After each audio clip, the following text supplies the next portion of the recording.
Tubahaye ikaze mu makuru ya transfer ari kuvugwa muri aya masaha nyuma yaho shampiyona ku mugani w'Uburayi zirangiriye ndetse n'igikombe cy'Uburayi. Ubu nta kindi kiri kuvuga usibye amakuru ya za transfer. Reka duhere mu ikipe ya Manchester City aho bari kwifuza kongera amasezerano umusore wabo w'umunyarigeria Mahrez nk'uko ibitangazamakuru bitandukanye biri kugenda bibyandika.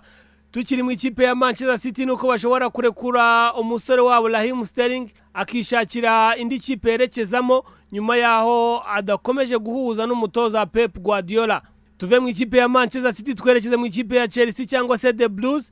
Kera kabaye none bemeye gutanga amafaranga ndetse banongeraho umusore wabo ukiri muto Hudson-Odoi, ariko ikipe ya Bayern Munich kabemerera kuba umusore wabo Kingsley Coman nkuko tubikesha ibinyamakuru bigiye bitandukanye hariya ku mugabane w'Uburayi, dore ko uyu musore ukiri muto w'umwongereza Odoi atakiri mu mipangu y'umutoza Thomas Tuchel.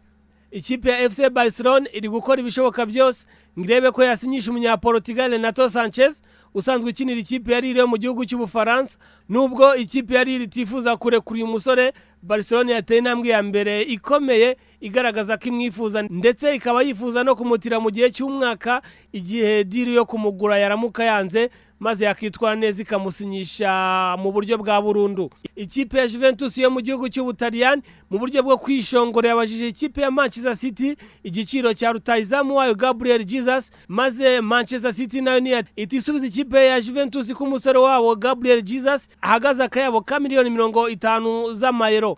Nyuma yaho byanze mu ikipe ya FC Barcelona, umusaza Martin White watakiraga ikipe ashobora kwisanga mu ikipe ya Brighton kuko ngo ikipe nyuma yo gucakira agafaranga yaho n'ikipe ya Arsenal ku mudefenseur wabo Ben White ngo yirutahizamu ni igomba guheraho mu bambere bagura nk'uko ibinyamakuru biri kugenda bibitangaza. Ni mu gihe ikipe ya FC Barcelona yatangaje ko ikipe yose yifuza yirutahizamu igomba gushaka nibura miliyoni 13 z'amayero. Nagari ikipe ya Brighton yonyine yagaragaje ko yifuza uyu musaza, dore ko n'ikipe ya Wolves na West Ham zombi zo mu Bwongereza zifuza uyu musaza ku buryo bukomeye.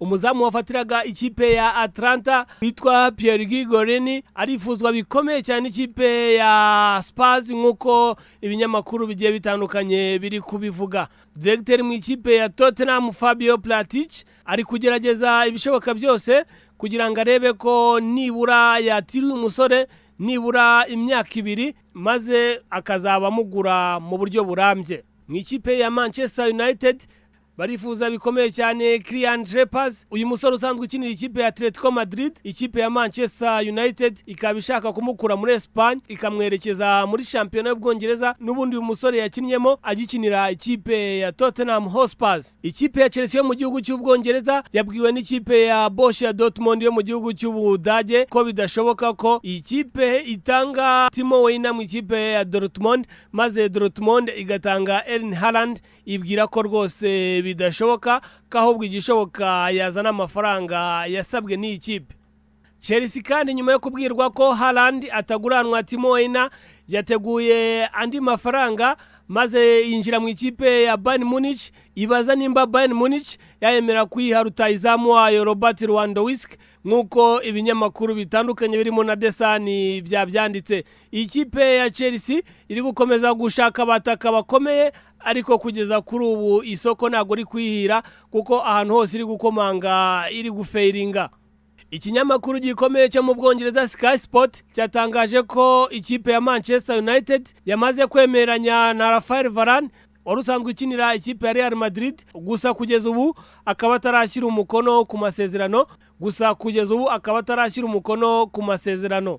Uyu Rafael Varane yakomeje gutsembera ikipe ya Real Madrid kadashobora kongera amasezerano muri iyi kipe.